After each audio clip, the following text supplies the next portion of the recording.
Hey guys, ECRG here. Today we're going to be talking about why there is so much demand for certain jobs, yet it is still hard to get that job.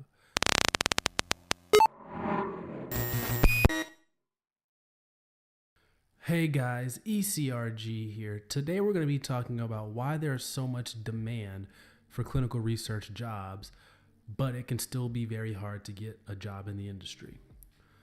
So, first things first, you guys probably know, you guys go on Indeed all the time, you guys go on Monster, you go on LinkedIn, and you see there are all these job postings for jobs like clinical trial assistant, job postings for clinical research assistant, project manager, clinical trial lead, you name it. There's jobs in the industry. And for good reason, because I've worked on plenty of studies and they're always talking about how they need more resources, how they need to hire more people, etc., etc. And this is recent. So there's clearly a demand for people in clinical research that are experienced. And you can see it in the numbers of the jobs that they have on these websites that they're posting. There's always jobs usually. And it's kind of unlike any other industry. It could be just because the economy's been pretty good for a while. I haven't done too much research into other industries, but people are hiring in clinical research. But people complain all the time that it's hard for them to get a job. They can't seem to get a job. They can't seem to get the job that they want. And there are a couple reasons for this. One is those jobs are usually, even the entry-level positions, those jobs are usually for people that have a little bit of experience or have even like a year of experience.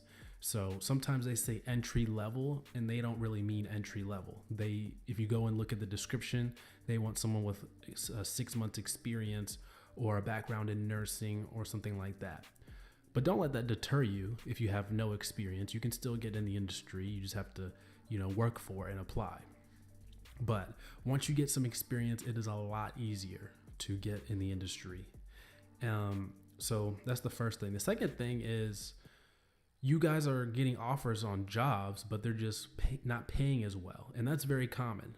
For example, I got my start in the industry in a contract position, not making very much money at all. And it was only a 3-month contract. A lot of contracts are 6 months to a year. But I knew that once I got that experience, I'd be able to land a much better paying position in a more stable and long-term position, which I did.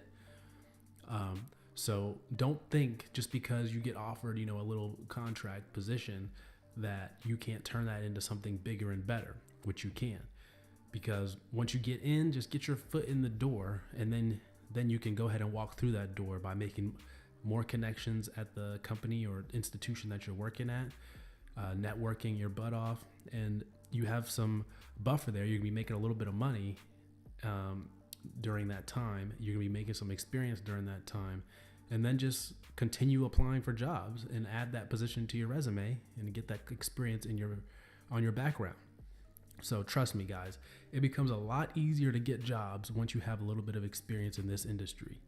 And it may seem weird that they say entry level, yet they want some experience, but that's just how it is.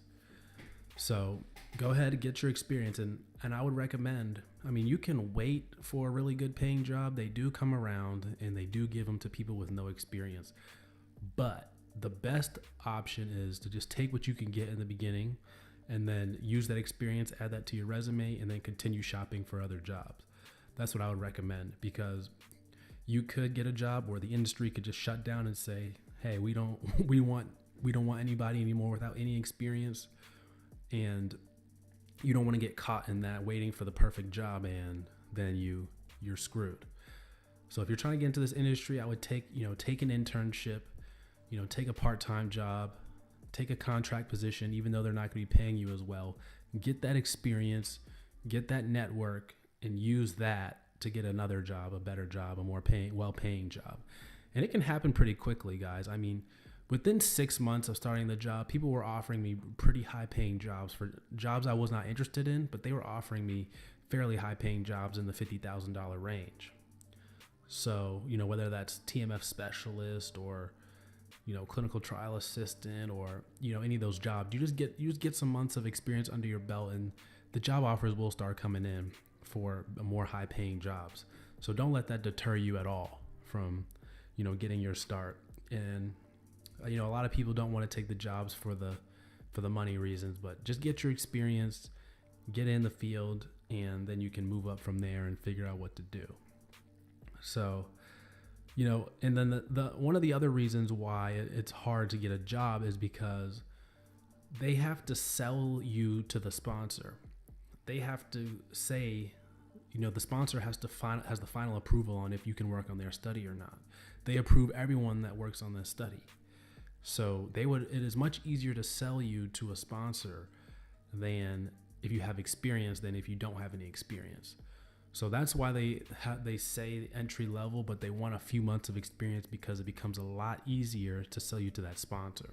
So just keep that in mind. That's why it works a lot better for you to come in the industry, get a couple months of experience doing a contract here and there, and then move your way up that way, because you're a lot easier to be sold to the sponsor that way. So a few things just to keep in mind there, guys. That wraps up this video on why there's so much demand in the industry for positions, but it's hard to actually get a job. But just keep in mind, it gets easier the more experience you have. So don't be deterred and keep applying. So as always, comment down below if you have any questions. Comment down below your struggles with getting a job in the clinical research industry. We'll see if we can help you out down there in the comments.